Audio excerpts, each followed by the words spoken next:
Donald Trump plays the disruptor. US-China truce after bruising trade war. Trump hails the G2. Vladimir Putin no more a pariah for the US. US throws old allies under the bus. Trump pushes Ukraine peace plan, Zelensky out of options. Israel and US bomb Iran's nuke plants. Trump brokers Gaza peace plan. India bombs Pakistan after Pahalgam terror attack. Modi redraws foreign policy amidst Trump's tariffs. 2025, new world order is born. What will 2026 be like? Hello and welcome to the year-end Global Roundtable. 2025 has been a landmark year. A quarter of the 21st century is gone, and this 1 year has seen the emergence of a possible new world order. A world order that everyone is still struggling to fathom. When it comes to 2025 and global events, this has been a year like no other. Wars, bombings, terror attacks, tariff conflicts, regime changes. The world and indeed our own neighborhood here has seen it all, and we aren't even done yet.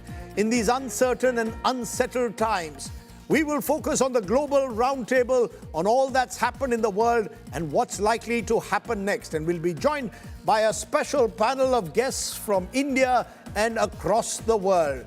My first guest is the redoubtable Dr. Shashi Tharoor, multiple Congress MP, as well as the chairperson of the Standing Committee on External Affairs, someone who served for years with distinction at the UN. Appreciate your joining us, Dr. Tharoor, and Merry Christmas. Wanted to ask you right at the very outset, Dr. Tharoor, do you believe if I rewind to 2025, this should be seen as the year of Donald Trump, a year when one man sitting in the White House with his often whimsical, unpredictable actions has unsettled the world order like never before? Would I be right in saying that?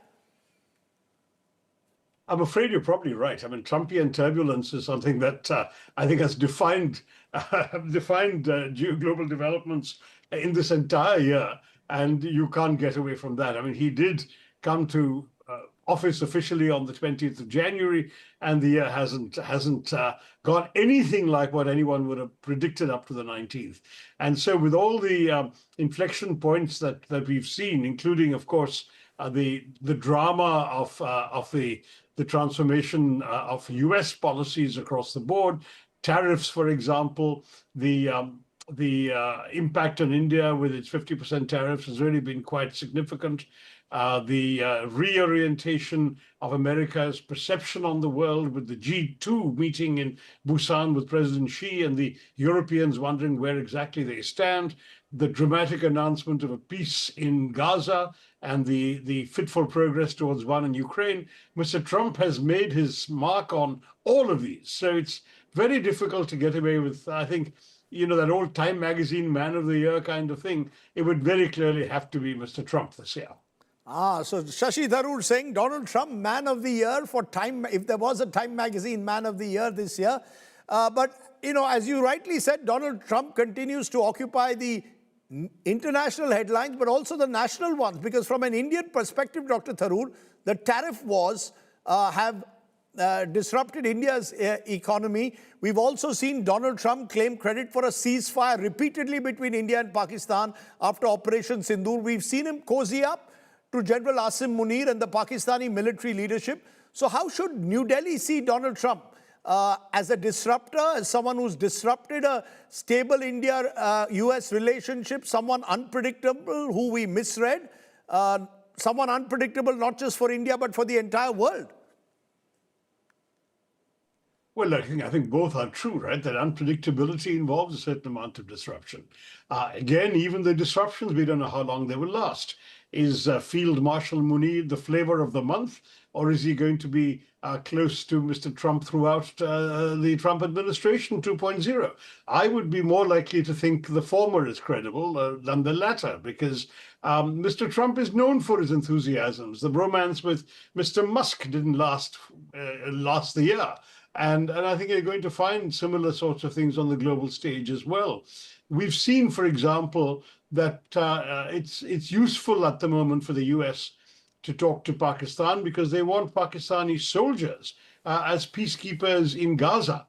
And that's one of the things that as long as that prospect is there, they're going to be making sort of nicey-nicey with General Munir.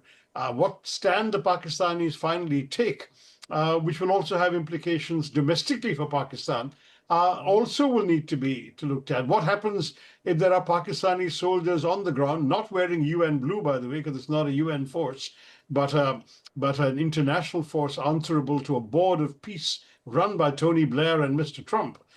In that particular context, what happens if, say, Hamas violates the peace? Are Pakistani soldiers going to be expected to fire on Palestinians? And if so, how will that play back in Pakistan?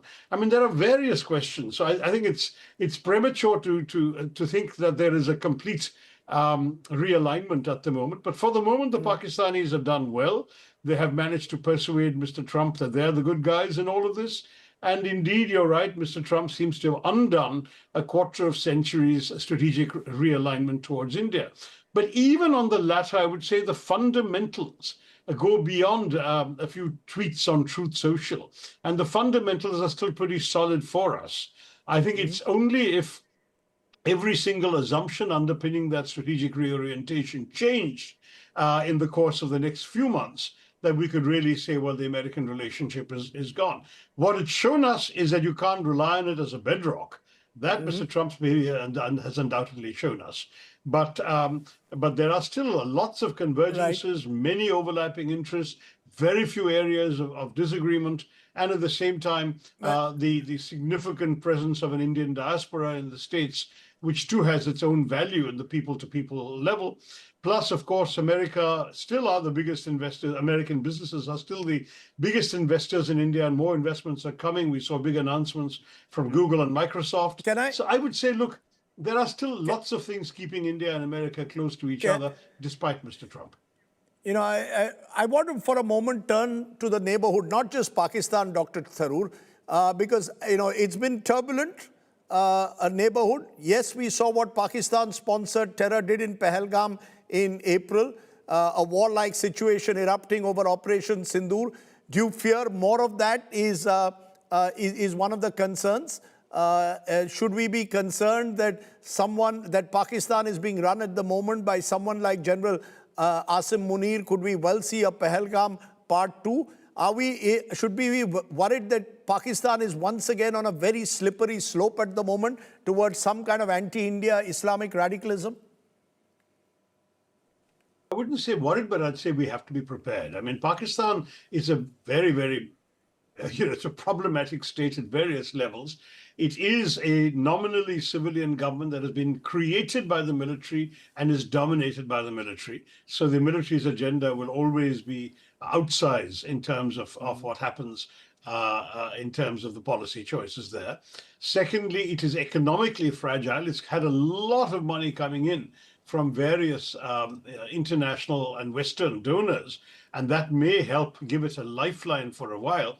But economic fragility often leads to military adventurism. We've learned this in the past with the Pakistanis, and so we have to be very much prepared. I would say that the uneasy economic stabilization of Pakistan is currently in our interest. But at the same time, there is undoubtedly the sort of hard-nosed military posturing that the Pakistanis are doing because they managed to persuade themselves they won the engagements in Operation Sindoor, and they have established a new Army Rocket Force Command after the barrage of drones and rockets and missiles they sent us, and they're pursuing hypersonic technologies. Their new doctrine is something called asymmetric deterrence. All of this is not something we can lightly ignore. GDP growth 2.7% in Pakistan, as opposed to about 7%, 7.2 for us, maybe more, depending on how it all works out. But we have to be very conscious that they're moving into our patches when it comes to export-led growth in textiles and agricultural goods. And of course, they also have minerals, and they've offered space to the Americans for that. They've also more or less handed over their entire cryptocurrency business to a company headed by Mr. Witkoff and the two Trump sons. So all of this gives Pakistan at least the illusion that they are in good with the West, and therefore they can perhaps on the Saudi deal as well, I should have mentioned that, plus the continuing patronage of China shores them up at various levels, and they might well be turning to us and say, hey, we'll do what we like, and you won't be able to retaliate because we've got all these boys in our corner. That kind of thing is something we need to be watchful about. Right. But it's not just Pakistan, Dr. Tharoor, the rest of the neighborhood. The toppling of a government in Nepal through street protests. We are seeing rising anti-India sentiments in an increasingly unstable Bangladesh. Bangladesh, because we should particularly worry us, surely, because we've had a relatively stable relationship until now. Now we are seeing what's happening in Dhaka. Should that worry us now that it's now Bangladesh is a new front which is completely unsettled? Well, obviously, a peaceful, stable, and calm Bangladesh is of great importance to us, because otherwise it becomes, in that notorious phrase, India's soft underbelly. And we know that Pakistan in the past, the ISI, has been fishing in troubled waters through that soft underbelly. And there's also been a problem of militants in the northeast seeking refuge and obtaining safe haven in Bangladesh, and then crossing over, wreaking havoc and coming back again. Now, we obviously have fenced about 80% of the border with Bangladesh now, but there is still about 20% through which they can get through, and that's not a small matter. There is a real concern about the way in which the student leaders' provocative rhetoric has crossed all bounds, with some openly threatening to sever our seven sisters northeastern states from the rest of the country, and obviously openly talking about providing refuge to separatist elements. All of that most unfortunate, and it's coupled with the fact that the Islamist forces, the Jamaat-e-Islami in particular, have added a layer of communal anxiety to all of this. Then we've got the Sheikh Hasina problem with Dhaka's demand for her extradition to face a death sentence. Now, that's going to be something very difficult for India to do. And I think India won't do it, probably, though I don't want to prefigure what the government is doing. The government says they're studying all the legal implications. They're studying the treaty, their obligations, as well as the exceptions that have been written into the treaty. And they'll take a decision when they judge it suitable. But I cannot imagine them doing an extradition in the midst of the current chaos and protests engulfing diplomatic establishments in both countries and so on. But also don't forget, Rajdeep, Bangladesh is grappling with their own problems. They have energy shortages. They have inflationary pressures. They have declining investor confidence, the FDI not coming in. We have offered them plans for regional connectivity through ports, rail, and energy grids, which will actually help Bangladesh. But that depends heavily on stability in Bangladesh. So if I were a Bangladeshi, I'd say, look, we really are going through the economic tough times that's perhaps unavoidable. We need India to help stabilize this. Why are we making enemies of them? But unfortunately, they're going the other way. They're talking about defense pacts with the Pakistanis, and they are really, at this point, really seeming to want to give the impression that that India is their enemy. And this kind of narrative will obviously only appeal to the Gen Z of Dhaka who didn't live through the Liberation War, but they are probably now numerically much more significant than those who do remember India as a friend and a protector. So it's not going to be easy, Rajdeep, that entire relationship. I take your point, but it brings me to another neighbor with whom we've shared a rather uneasy relationship, but a large border.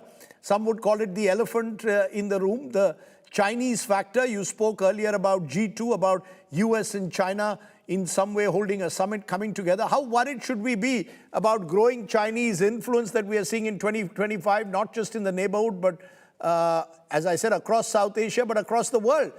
India seems keen to revive that relationship with China. Can we ever really trust Beijing, given the fact that even during Operation Sindoor, every indication is the military of Pakistan was fused almost with the Chinese? Is China the elephant in the room still, Dr. Tharoor?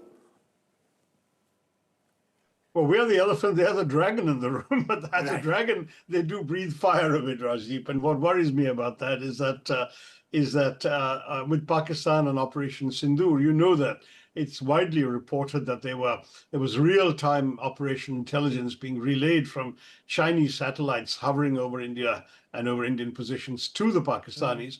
81% of Pakistan's weaponry, planes, missiles come from China, and their cooperation on the military and intelligence levels is very, very high. So I think to talk about a rapprochement with China overlooks the fact that the single largest project in the Chinese Belt and Road Initiative is the China-Pakistan Economic Corridor, which is something that China considers to be in its own interest, not just in helping out Pakistan. So given all of that, I have to say, Rajdeep, that I would be, and not just me, I think large sections of India's foreign policy establishment would be deeply wary of giving any serious consideration to a complete reorientation towards China, because it would boil down to a capitulation. China is sitting on our frontiers and nibbling away at our territory. China is imposing non-tariff barriers on our exports. China is trying to encroach on our sovereign autonomy in all sorts of domains. China still claims Arunachal Pradesh. How do you go around talking about surrendering to China in these circumstances? No Indian with self-respect will do that, as far as I'm concerned. But you know, Dr. Tharoor, 2025 only seems to have confirmed that the world is multipolar, and as a result also seems far more embattled than ever before. There's no end to the war between Russia and Ukraine as of now. The Middle East remained tense through the year. We saw that Iran-Israel conflict play out. And it appears that maintaining global peace is becoming more and more difficult. How does one manage conflicts? And who's, for example, is going to rein in a Vladimir Putin? Who's going to rein in a Netanyahu? These strongmen leaders, even the United Nations, of which you were once a distinguished member several years ago, seems completely powerless. Well, rather, the United Nations can really only be effective when member states who make it up, don't forget it's an organization of member states, when they agree. And when they agree, the UN works miracles, which is why it has such an impressive collection of Nobel Peace Prizes in its cabinet. It's when the member states, the powerful ones in particular, the top 5 in the world, the so-called permanent members of the Security Council, when they are divided, the UN can't be expected to deliver results in the peace and security domain. It continues to be a hugely important player in all sorts of socio-economic issues, setting the agenda on everything from environment, climate change, human rights, and so on. But on peace and security, I think we'll have to see the UN taking a back seat. But Dr. Tharoor, that's the question. Who's going to rein in? I repeat, the Netanyahus of the world, the Putins of the world, thousands of lives lost this year in Gaza. Who's going to rein in Vladimir Putin? Thousands of lives lost in the Russia-Ukraine war. That's the question I raise. Look, I think there's no doubt that the tectonic plates in the world are shifting, and therefore we are going to see a period of turbulence. We used to describing the world like a portrait gallery where you go from one to the other and you understand and describe each portrait. Instead, it's more like a wall mosaic. Jagged edges poking everywhere, and you're quite right, no one able to pull them all together into a coherent pattern. So let me just say that, who's going to rein in anybody isn't the right question. The question is, how do we manage those who can't be reined in? The Europeans and the West are trying to bring about a peace in Ukraine, but there is a big gap between America, which I think wants some compromises on the part of Ukraine, and the Europeans who are urging the Ukrainians not to compromise. And Russia, of course, says, look, we're winning the war anyway. If we stick to it long enough, why should we agree on a compromise that involves anything giving up on our part? And that process is not looking very promising. Conversely, though Gaza, you're right, witnessed some horrendous atrocities, a sort of peace is reigning right now in the region, and therefore perhaps it won't need reining in if Mr. Trump can get those Muslim troops on the ground in that region and bring about and uphold some sort of peace and do some rebuilding. You might actually see some good news happening. I know many people would scoff in disbelief because there's no sign of that, but it could still happen, and we actually have an agreed peace formula that people are trying to implement. As far as our own neighborhood is concerned, yes, the Chinese are giving us trouble, but the Chinese don't really want to go to war. The Pakistanis are a bit more of a problem, not because they will leap into a war, that also doesn't suit them, but because they could feel they can use terrorism with impunity, knowing that India is aware that the sort of odds have changed in a military conflict. And therefore, we have to be very much on our guard against new terrorist attacks from Pakistan. As far as the rest of the neighborhood is concerned, it's an ongoing daily management challenge. It's Bangladesh, it's Pakistan, it's Sri Lanka, it's Nepal, it's the Maldives. We've got Bhutan is the only completely peaceful and tranquil place in our immediate periphery. But I think we can actually, with Sri Lanka, we've transformed the relationship into one of great, bonhomie, and we've helped Sri Lanka through its troubles. Maldives, again, we're changing the narrative there. So I don't think it's all unrelieved gloom. Sorry, Raj. No, you're saying it's not gloom only, but I want to ask you the big question. Has Indian foreign policy under Prime Minister Modi got it right or wrong in this unsettled world? Do we really have this voice on the global high table that we were hoping for? Have we been much too reactive rather than proactive? Do we really have a moral voice left to take a strong enough stand, let's say, on what happened in Gaza? As Indian foreign policy in that sense, Dr. Tharoor, in the neighborhood across the world, found itself, has it got it right or wrong? Look, I think one thing that's very clear is this entire turbulence in 2025 has underscored the importance of the strategic autonomy that we set so much store by. We've tried to come across as a voice of the global South while effectively balancing relations with Washington, Moscow, and Beijing without having a direct degree of enmity or a great degree of a partnership with any of them. We are managing all these three relationships. There's an enormous amount of instability in the global economy where we have had a relatively stable fiscal trajectory, though, of course, our rupee has gone down so badly, so that will put some inflationary pressure on us from energy imports, which are, of course, priced in foreign currency. But we are otherwise, I think, well poised to take advantage of some of these currents. Multi-alignment, the phrase that I came up with 20 years ago, and at that point it was rejected by the establishment and sank without trace, is now the term of art to describe what we're doing. The world is more and more like the World Wide Web, an internet networked world. And we are trying to function around several networks without being stuck in only one particular pattern. And that's multi-alignment, and it's going reasonably well, I believe. But do we really have a voice on the global high table? That's my direct question to you. We haven't, I think, tried enough to give ourselves the opportunity to be the kind of sort of punching above our weight global player that many of us had hoped that India would be. I think we're not there yet, and it's partially, as you rightly implied, because we are not interested or we are a bit reticent. We haven't had the nerve or the courage to take too many steps forward, and therefore we haven't become the big voice on the global high table yet. But we can be, and the global South might be the platform that enables us to be, but also we, with our technological strengths, our ability to be an influential voice on everything from cyberspace to outer space, our capacity to reach out to help developing countries in our neighborhood and beyond as a well-meaning donor, very different from the way the Chinese build up debts everywhere. We've been very, very considerate. I think we've got all the elements to be a significant player. And I will say to you, Rajdeep, that at the moment, we have to do, you're a cricket fan, we have to play a few more defensive strokes at this stage of the innings before we can start launching into those expansive fours and sixes that your question implies we can do on the world stage. Arguably, we can, but at the moment, there's still too many bouncers coming our way that we need to weave out of the way of.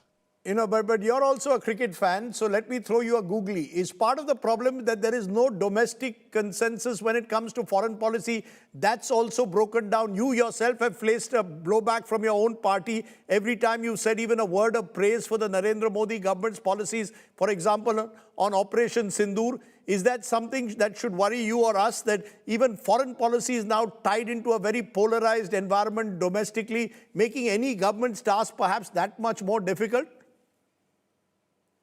Yeah, I mean, I said many, many years ago, there's no such thing as a BJP foreign policy or a Congress foreign policy. There's only Indian foreign policy and Indian national interests. And that's what I will always speak for.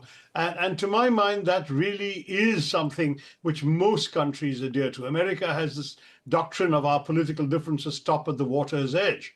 And we, I think, very much need that because we are far more beleaguered at the water's edge than America is. And I think we really do need to stay together, stay behind the flag and stand up. So when some perhaps people in our politics rejoice at what they see as setbacks for Mr. Modi, I tend to see setbacks for India.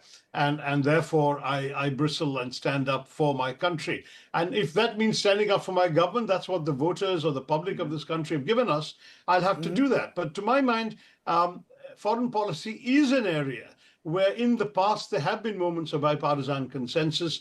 Everyone talks about Vajpayee Saab leading the delegation to the UN meeting in Geneva on Kashmir, with the government's MOS, Foreign Affairs, Salman Khurshid, going as the leader of the opposition's deputy. And that sort of thing has also happened. Indira Gandhi sent J.P. Narayan and other critics around the world on a tour of capitals to sensitize them on what was happening in East Pakistan in the lead up to what became the Bangladesh war.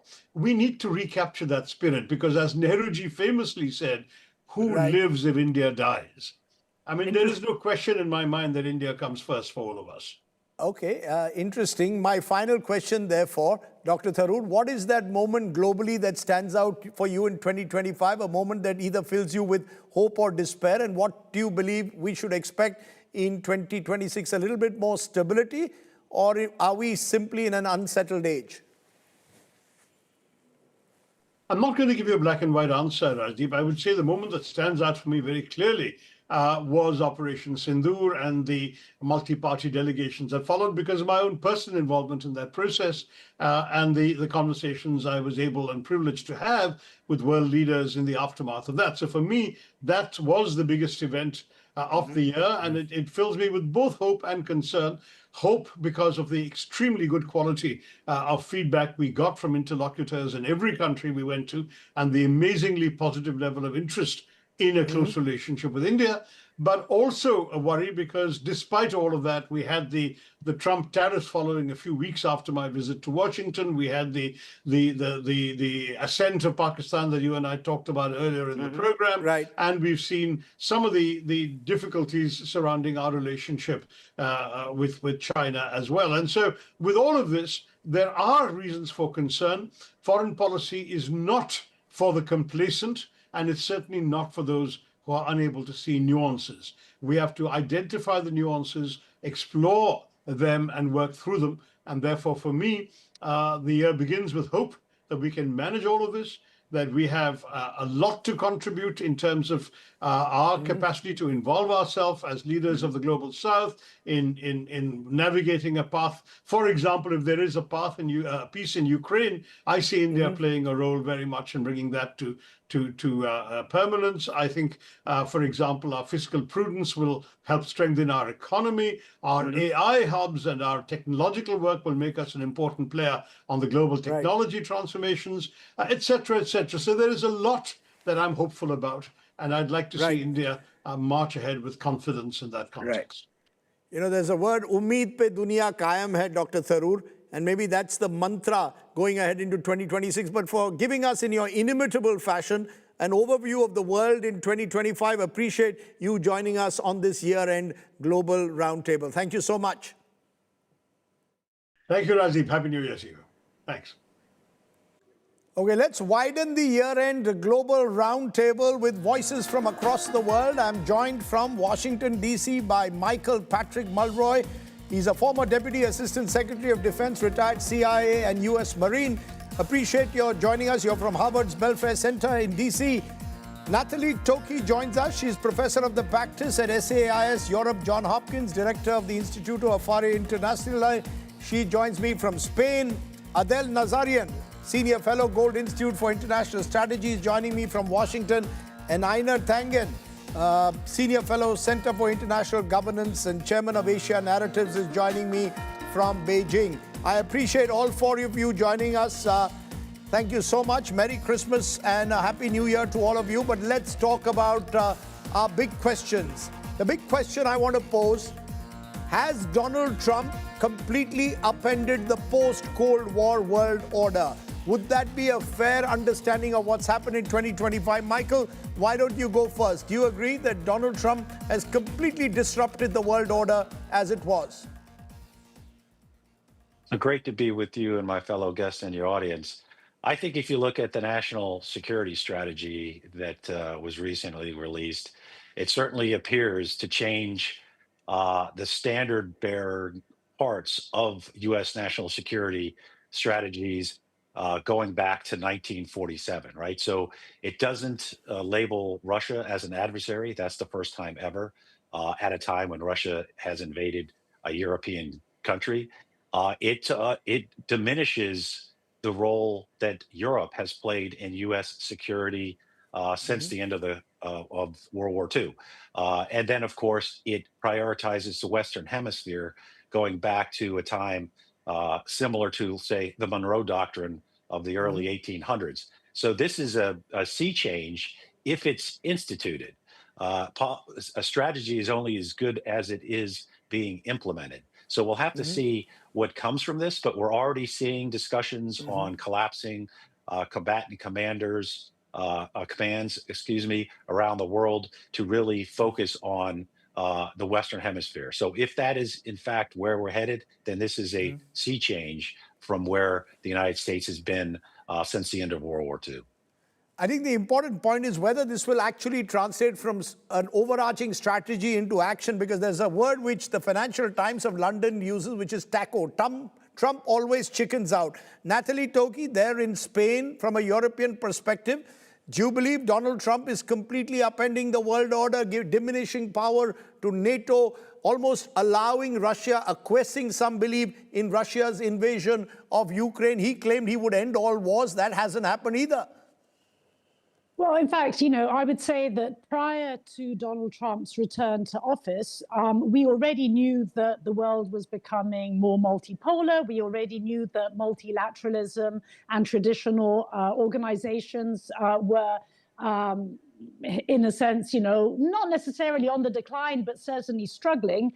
Where I think Trump has really made a difference, at least in terms of worldview, and as you rightly say, the question is whether then this is going to be implemented, is that he puts forward what I would define as a vision of imperial collusion. And what I mean by this is that he understands the United States in many respects as being an imperial nation, with ambitions that range from Greenland to Mexico to Canada to the Western Hemisphere more broadly. But he also understands that perhaps other powers may also have their imperial ambitions, whether this is Putin's Russia or whether this is Xi's China. So where I think the real difference, probably compared to the past, is that whereas we already knew that there was a more distributed asset of power, basically where the difference really lies is, as I said, in this vision of imperial collusion, which basically sees not just Europe, but other world regions on the colonial menu. That's an interesting word that you've used. You believe that there is some kind of a global imperial collusion is what you're calling. Do you agree with that, Adel Nazarian, that Donald Trump's vision is virtually creating a world divided almost among strongmen? Putin given his space in Europe in a way, Netanyahu in the Middle East, Xi gets his space in Asia, and therefore carving out the world into these little empires run by strongmen. Is that a sign of the times? So I happen to think that President Donald Trump, which was clearly laid out in his first term, is continuing his strategy of actually unpending the way things were business as usual. And I think that he's laid it out very clearly. Believe it or not, I don't think he's necessarily carving out parts of the world, but I think there is going to be a reset in the sense that everyone has been misreading and miscalculating Russia in the Western media. And you just have to look at the numbers. We're not operating in a Cold War State Department era any longer. And there's a lot of reasons for that. This isn't rewarding aggression, but what it's doing is it's actually seeing Russia at face value. Regarding the plan in the Middle East, first of all, just backtrack. I do think that actually Russia has already strategically won this war. It's not over yet, by far not over, unfortunately. I hope it ends soon. But regarding the Middle East situation, the whole situation with Gaza, I never in a million years thought that we'd arrive at this, but apparently there are talks of rebuilding Gaza into a more less luxurious, economically viable area. And I think this is a brilliant strategy. Why not do that and provide the Palestinian people and the residents of Gaza with a better life and better opportunities? Then perhaps there will be far less terrorism happening across the borders. The whole reason the Palestinians want to flee is because they want to get... But that, you actually believe that when Donald Trump says he's going to convert Gaza into some kind of a Riviera, I mean, it's been over the dead bodies of thousands of children, women, and the animosities run deep. Are you saying overnight Donald Trump just says, I'm going to change? I mean, is this all Donald Trump posing for the cameras and making these statements, or is there more to it than that? So you cannot deny the devastating repercussions of war. It is horrifying, it is heart-wrenching, and my heart goes out to every single victim, Palestinian, Israeli, and other international people who are affected. But when you look at it from a strategic perspective and from a geopolitical point of view, right, if there is a true intention to modernize, to upgrade, to update, and to actually build a sound infrastructure in Gaza, where people can actually thrive instead of being tormented under the rule of Hamas, then I think that it is a true opportunity that we should look at seriously and consider supporting, so that people can have an opportunity like never before in an unprecedented way. Let me bring in Aina Tangen. Aina Tangen, do you believe that Donald Trump has completely upended the post-Cold War world order? Was it already upended? And Donald Trump is only writing the final obituary to it. The whole idea of Pax Americana, of the American empire, was already in a way coming to an end, and you have multilateralism already in place in different parts of the world. Well, I believe you're correct. I mean, Donald Trump is a symptom, but he's also an accelerant. And you can see that clearly. His policies are not really laid out by him. They were all put together by this Heritage Foundation and this 225 program. The problem is there is no end game to these. And what has happened is, while people have, bowed and scraped before Donald Trump, given him baubles and things like this, they're, within their hearts, they know that the United States is no longer reliable, that it is no longer a power that is interested in international institutions. The rule of law is simply whatever the United States says. So in many respects, for instance, in China, I think they were agnostic as to what would happen between Biden and Trump. Now they believe that Trump is really helping China. He's doing things that China would never even have thought about in terms of alienating neighbors and whole spheres and things like this.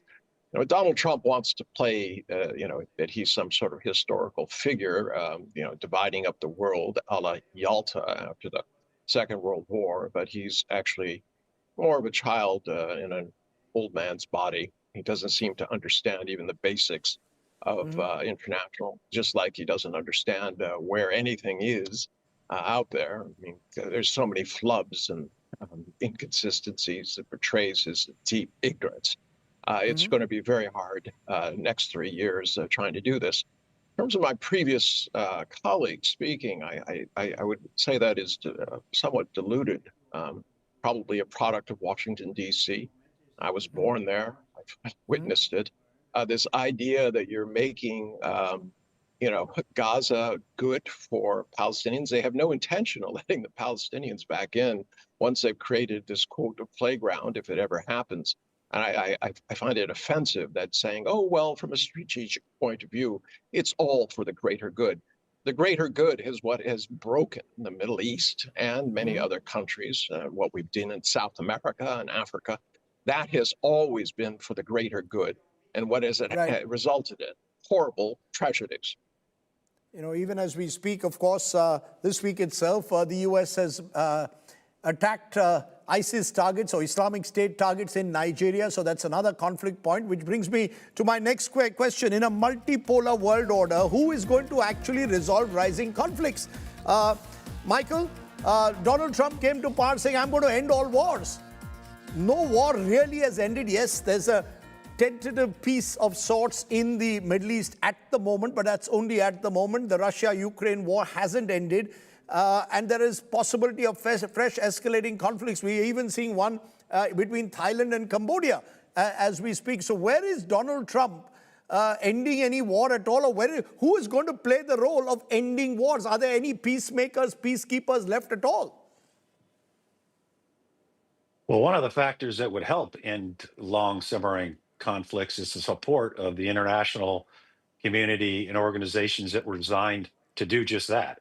And I would agree that it looks like the U.S. is pulling away from the very system it created, to which it placed the United States front and center of the world order. So it's kind of perplexing why the United States would want to leave it and then do whatever it can to reduce their impact, including alliances like NATO. As far as ending war, I would give the Trump administration credit for pushing Israel hard to get into the ceasefire that is currently tentatively going on in Gaza. We'll see if it goes into the second phase. I'd have to give them credit for that.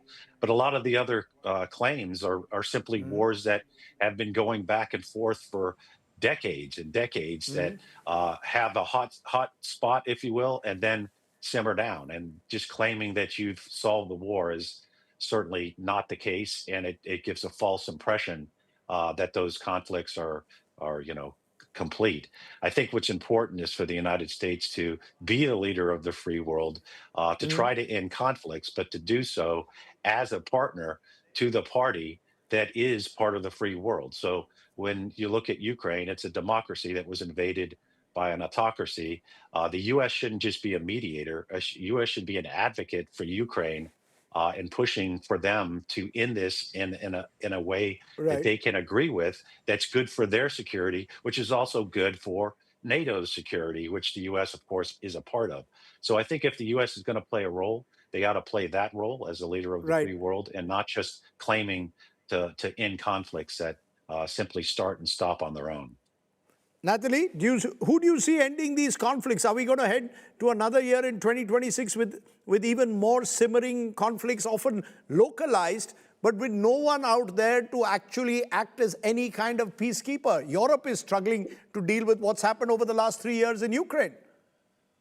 Yeah, well, I mean, firstly, let me say that, indeed, saying that you end wars does not actually mean that those wars have ended. I think this is absolutely key. And of the many wars that Trump has claimed to have ended, probably the only one to, for which one should actually give him some credit, although, of course, it predates, peace efforts predates his coming to power, is actually the war between Armenia and Azerbaijan. So if I were to actually give one brownie point to Donald Trump, it would actually be on that. Frankly speaking, on the Middle East, yes, I mean, it's great to have a truce in between one bombing and another. It's great not to have 50 Palestinians dead a day and only have 5. But frankly speaking, to define this as a full ceasefire, let alone the prospect towards reconstruction and state building, I think we're a very, very long way away. And fundamentally, I think the reason is not that different from the reason in Europe, meaning the problem with Donald Trump is that he is unwilling to exert sustained pressure. He has done so a little bit more with Israel than with Russia. With Russia, absolutely zero. unwillingness to sustain pressure on the party that actually does not want to end the war. So in the case, for example, of Europe, there is absolutely no prospect for the war to end sustainably over the course of 2026, unless we will see a radical shift in the Trump administration's approach towards this war, actually being willing to exert pressure on Russia. If this doesn't happen, and I frankly speaking don't expect it to happen, I think that what we will end up seeing is the continuation of this war, probably for another year. I personally believe that this war will continue so long as Vladimir Putin remains in power. But, and let me say this one last thing, what I think people also underestimate is that by withholding support for Ukraine, Trump has actually diminished the US's own influence on this war, right? Basically, Europeans, for all their weakness, which is often talked about, are the ones that actually have the most powerful sanctions in place, the ones that now support essentially all economic and military assistance to Ukraine. They're the ones that can move forward on Ukraine's EU accession path. So actually, in many respects, Europeans under Donald Trump have many more cards than they did on the Ukraine war compared to what they did when Joe Biden was in power. Interesting. Adele, you follow the Middle East particularly closely. Do you see the wars in the area diminishing or intensifying? We've had a year when Israel bombed Iran. We thought that would spiral out of control. We've had, as I said, thousands of Palestinians who've been killed post the October 7th happenings of Hamas. Do you see any kind of reconciliation at all? And who's going to do the reconciliation? So thank you for that. I have to say, I just want to say you can deny that wars didn't proliferate under Trump's watch, but they actually didn't. And I just have to address something else before I get to this. I disagree with the premise completely that Trump's trying to divide the world up. He actually has already acknowledged the world has been divided for so long, even long before he came into office. And pretending otherwise hasn't produced peace, it hasn't produced stability, and it hasn't produced prosperity. And strategy really begins with reality, not illusion. Regarding the Middle East, I have to address my esteemed colleagues' comments earlier. Delusion is not the word. Gaza, saying it can't be rebuilt, is not delusional. In fact, it's delusional thinking that it can't be. Far worse devastation has occurred from Europe after World War II to Asia, to the Middle East, and it's been rebuilt bigger and better. And the real question isn't whether Gaza can be rebuilt, it's whether actually under which circumstances it can be rebuilt. And I think the conditions set forth in the 21-point plan that President Trump and the administration put forward is not unreasonable. It can only honestly be rebuilt when Hamas is no longer part of the equation. And I think everyone needs to really come to terms with this and have a Hail Mary, so to speak, whatever you want to call it, because I've been hearing even a lot of people in the US who are actually supporting Hamas. And I think that that's a global travesty. As to whether or not that this war can end, whether it'll be peace, I don't think there will ever be peace in the Middle East until certain things are set into motion, set into place. I think rebuilding Gaza will be the first thing. As to the humanitarian suffering and loss that has occurred on the Gaza side and on the Israel side, I am not a fan of war, but I understand. I'm a logical person, a realistic person. I understand that if you're going to get attacked, unfortunately, any sovereign nation that has the grit and is going to be responsible for upholding democratic values in the Middle East or wherever region they're located in the West is going to strike back with equal and opposite force. And when it was, there'll be questions whether it was equal and opposite or whether it was disproportionate force being used and whether there was enough check on what Israel did in Gaza at the end of the day. But I want to turn to the next question, and Aina, I want you to take this question because many believe that China is the X factor in global equation, the elephant in the room. You know that country well. Do you believe, how is China looking at this upended world order? Well, I mean, from the Chinese perspective, they see it different. I mean, for the last 600 years, you've had dominant countries from, colonialism, basically raping, robbing, and pillaging throughout the world, justifying it based on religion or because they're superior or ethnic issues, whatever. China believes that that is a dead end and that we're coming to the end of that era. They think that the future is something where you have a lot of nations who have to work together. That instead of trying to put ideology at the center of the world, what should have is values. They think that every country should be secure and their security should not depend on the insecurity of another nation. No, what are these shared applying values? that. What are the values that China, for example, shares with the United States, apart from wanting power? It's all about power. Is it about any values out there when you talk about G2? No, I don't, and I reject. I think most people in China reject this as just a way of trying to slight Russia and other countries. China is not interested in G2. They originally were. They said, well, we should sit down and try to work things out. But they realize now that it's a multipolar world. If you look at in terms of values, what they're talking about is security, development, respect for sovereignty, and having a global order which does not involve using tanks and instead trying to have talks. So it's a clash of different ideas. The U.S. believes that everything should be ideological based on what American exceptionalism. And China believes this geoeconomics. Am I right? China believes that economic power must translate into commensurate political power. No, I don't agree with that. It's what they see is that for China especially, what they want to do is be able to import resources and add value and export them in order to have a virtuous cycle. What they would like is to have other countries to start growing, because if they can grow, they can buy more goods.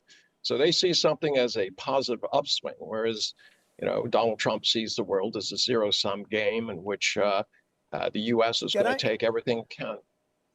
Can I, Adele, you want to make a quick point, a very quick one, please? I would love to. I have to just preface by saying, I love China. I lived there briefly. I visited many times. It is a beautiful, beautiful country with so much to offer. But I have to answer that when it comes to the shared values between the United States and China, they don't share values in the Western liberal sense. What they do share are interests, incentives, and behaviors that are rooted in power, prosperity, and stability. And that's where you have to look at it as. You have to look at it as a Don't tell me what I have to look at. Your brief acquaintance with China and your age does not make you appropriate for making judgments about things that you have not experienced. The fact is, you just said that everything is ideological.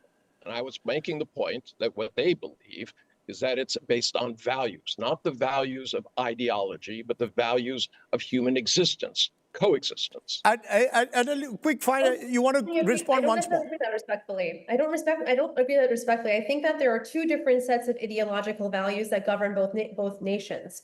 And I think that is to be expected, to be believed. And frankly, if you're going to have what we're seeing here is a head-to-head between two great monoliths, the US and China, you're literally going to have a head-to-head battle over two different ideological purviews, the East and the West. Certain core, if you look at the family values too, very different in many ways. And it's not a bad thing. Okay, I have a couple of minutes left, and I want to ask one final question. I want to put each of you in a way on the spot, because I want to ask you, what has been the most defining moment of 2025 and what is most likely to happen in 2026? Michael, what do you think what has been for you the most defining moment of 2025 and what will happen in 2026? A minute each to all of you. You start first, Michael. Well, I do have to say it's the 2025 National Security Strategy that was released. I was part of the team that did the 2017 strategy, which was very consistent with U.S. foreign policy going back to, again, to the end of the World War II. So that was clearly, in my estimation, the defining moment. Whether it will be implemented, I think we all talked about that, is the question. Just putting the strategy out. And then, I mean, how many times did you hear people in Washington, D.C. talk about pivoting from the Middle East? and then never pivots from the Middle East. So we'll have to see if this strategy is actually implemented. If it is, this will be Right. an extraordinarily challenging year, in my estimation, on how the U.S. is going to do that, what it's going to mean for our partners and alliances around the world, and quite frankly, the status of the United States to many of our allies and partners. If we Okay, start withdrawing forces, I'm sorry, I think I'm over my minute. Okay, I'm just going to get you, Natalie, your view. What's the most defining moment of 2025? I think the most defining moment, which unfortunately is not just a moment, has been probably what in future the International Court of Justice will define as a genocide happening under the eyes of the world and no action being taken. In terms of the most defining moment of 2026, if there is going to be one, and perhaps let me put a little bit of hope in this, is actually a Europe which overcomes its delusion of simply wanting to wait it out and somehow hope to rein back Trump and keep Trump on Europe's side. It will be a Europe that actually has the guts to stand up and to defend its values and interests in Ukraine. Adele, defining moment. This is not about President Trump. President Trump is a speck in the collective system, and he is having his moment now, and he's here for a reason. But this is bigger than him, and I've disagreed with him also on several occasions. But the most defining moment of 2025, I feel, was not a war, it was not an election. In fact, it was a collective awakening of consequence. We've seen a collective awakening of consequence away from hypocrisy. Humanity realized that intention without discipline and morality without structure produces chaos rather than purpose. And I think that's what we really need. I think 2026 is going to be a reckoning. I think there's going to be a reset, and there's going to be even more awakening spiritually as well. And I think that's what the world needs. They need to realize that there are consequences for your actions, and that truth cannot be deferred indefinitely without a cost. And I hope my final word to Aina. Aina, 40 seconds. What's your defining moment? What's most likely to happen in 2026? I will actually say COP30, because the 85% of the world that is not, previous colonial powers realize that there is no help coming, that if they want a better world, they're going to have to create it themselves. So coming on, it's not just an eventful year. We're going to have midterms. It's going to be eventful 3 years. We don't know what Donald Trump is going to do, but we can anticipate it'll be more of the same. Okay, as I said, we've titled this in a way, the year that the world was trumped, because literally Donald Trump has been all over the place, and events across the world in a way have been shaped by this unpredictable leader in the White House. But we look forward to 2026. I don't think we've ever seen as many as global headlines being made, often at midnight, as we have in 2025. Let's hope, though, for a more peaceful and harmonious world. To all my panelists for joining me on this global roundtable, and to you, the viewers, thanks very much for joining us. We'll, of course, carry forward our year-end specials into 2026. Thanks for watching. Stay well, stay safe. Jai Hind. Namaskar.